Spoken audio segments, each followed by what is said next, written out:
नमस्कार मित्रांनो, तुम्हा सर्वांचं माझ्या YouTube चॅनलवर पुन्हा एकदा खूप खूप आणि मनापासून स्वागत आहे। आजच्या व्हिडिओमध्ये आपण बघूया सरकारी कर्मचाऱ्यांसाठी मोठी बातमी, पगारात चौपट वाढ होणार। या फॉर्म्युल्यामुळे 8व्या वेतन आयोगात होणार महत्त्वाचा बदल।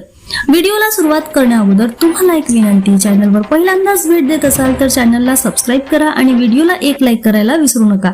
चला तर मग सुरू करूया आजच्या व्हिडिओला। केंद्र सरकारी कर्मचाऱ्यांसाठी 8व्या वेतन आयोगाअंतर्गत एक महत्त्वाची घडामोड समोर येत आहे। कर्मचारी संघटनांनी सरकारसमोर मांडलेला 5 सदस्यीय फॅमिली मॉडेलचा प्रस्ताव सध्या चर्चेचा केंद्रबिंदू ठरलेला आहे। हा प्रस्ताव केवळ पगारवाढीपुरता मर्यादित नसून वेतन ठरवण्याच्या संपूर्ण पद्धतीत बदल घडवण्याची शक्यता व्यक्त केली जात आहे। त्यामुळे भविष्यात कर्मचाऱ्यांच्या हातात येणाऱ्या पगारात मोठी वाढ होऊ शकते। आतापर्यंत वेतन आयोगाकडून किमान वेतन निश्चित करताना 3 सदस्यीय कुटुंबांचा विचार केला जात होता।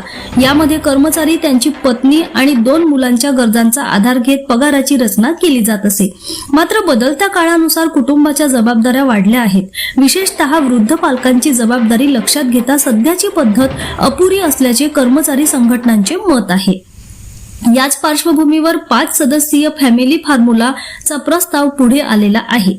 या नवीन सूत्रानुसार वेतन निश्चित करताना कर्मचारी 1 युनिट, पत्नी 1 युनिट, 2 मुले प्रत्येकी 0.8 युनिट आणि पालक 0.8 युनिट असा एकूण 5.2 युनिटचा विचार केला जाईल। म्हणजेच कर्मचाऱ्याच्या कुटुंबात आता पालकांनाही महत्त्वाचा घटक मानण्यात येणार आहे। या बदलामुळे किमान वेतन ठरवताना खर्चाचा अंदाज मोठ्या प्रमाणात वाढेल। जर हा प्रस्ताव मान्य झाला तर पगाराच्या आकड्यामध्ये लक्षणीय वाढ होण्याची शक्यता आहे। सध्या केंद्र सरकारी कर्मचाऱ्यांचे किमान मूलभूत वेतन 18,000 रुपये आहे। नवीन सूत्रानुसार हे वेतन सुमारे 26,000 ते 30,000 रुपयांपर्यंत जाऊ शकते असा अंदाज वर्तवला जात आहे। याशिवाय सध्या लागू असलेला फिटमेंट फॅक्टर 2.57 पट आहे, तो वाढून 3.68 पट होण्याची शक्यता आहे। त्यामुळे एकूण पगारात मोठी वाढ होऊ शकते।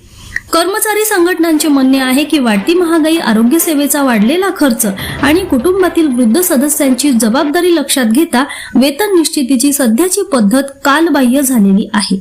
त्यामुळे नवीन फॉर्म्युला स्वीकारल्यास कर्मचाऱ्यांना आर्थिकदृष्ट्या मोठा दिलासा मिळेल। सध्या हा प्रस्ताव सरकारकडे विचाराधीन असून यावर अंतिम निर्णय घेण्यात आलेला नाही।